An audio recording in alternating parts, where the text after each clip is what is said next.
Hi, obviously I'm not an artist, and in this vlog I'm going to be displaying and discussing Necron leaders, better known as HQs. The hierarchy of the Necrons works based on their sentience, as they were originally an organic race, but due to being deceived by the Catan and robbed of their souls, the majority of them are now automatons. This is no more exemplified than the Necron warriors, the silver soulless horde. Devoid of emotion, they march to their objectives programmed by the role wardens, lords and overlords. Speaking of a role warden, they are the lieutenants of a Necron force. They give offensive and defensive buffs and are armed with a relic Gauss blaster.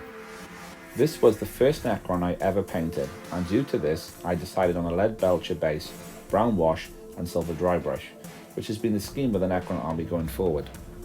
However, I had not locked down the importance of colour coding on the tabletop. What I mean by that vague statement is that the Necron army's weaponry is clearly identifiable by colour: green for Gauss weapons, blue for Tesla weapons, and orange for disintegrator weapons. And as you can see, this Gauss weapon is blue, but everything else after that followed suit. The base is from the Secta Imperialis base set, and some of the bases have an appearance that could be perceived as floor-like of that the inside of a tomb.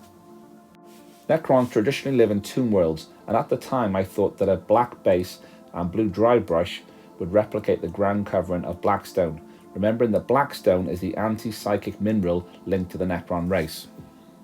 Moving on to a category we'll spend a little time on, the Necron Overlord, to which I have 3 completed to date. Necron Overlords are the highest and most powerful of their race, ruling many tomb worlds, and the most powerful of Overlords can rise to the rank of Pharaon. Often equipped with a Staff of Light, Necron Overlords are brilliant strategists, capable of calculating every possible outcome in the ensuing conflict and formulating strategies to ensure that everything goes to plan. At its command are uncountable legions of Necron warriors, terrifying war machines, and a vast array of devastating weaponry. I think I'll go in reverse chronological order, starting with the 2020 Indomitus release edition. This again was an earlier completed model, as you can tell by the colour scheme and build. I had heavy hands and the miniature has a broken shoulder blade.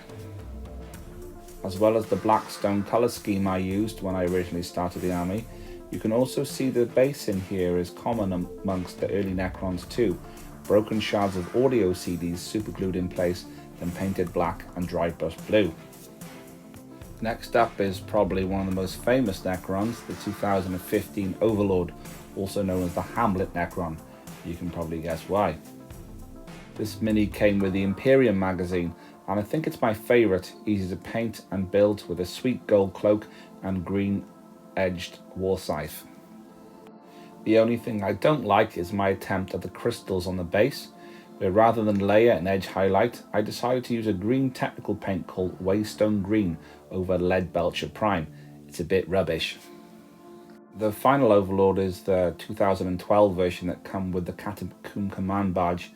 I've included the badge here, but I felt it was worth noting that the Overlord's personal vehicle can also be built as a light tank known as Annihilation Barge. The barge is not built too dissimilar to a smaller version of the Necron Doom Scythe, everyone's favourite breakfast pastry shaped flyer. The Overlord himself is stationed on the bridge of the barge, but due to the details sculpted into the floor of the bridge, gluing the mini doesn't provide a strong bond, so I elected to just blue tack into position. This temporary assembly means they can also be used as an Overlord on foot if I so wish, as it can easily be blue tacked to a base.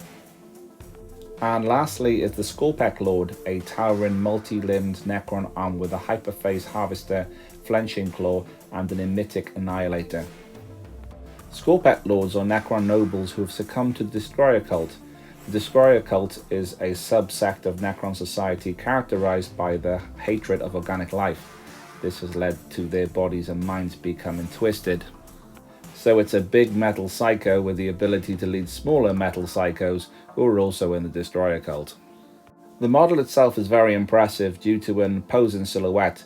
This was an earlier model for me, which at this point you can probably tell, as with my attempt to try and make it have a Blackstone-like theme and not know anything about colour theory, blatantly choosing the wrong ones. Obviously I'm not an artist, but back when 9th edition released, which was when I painted this mini, I was even less of an artist. So, progress?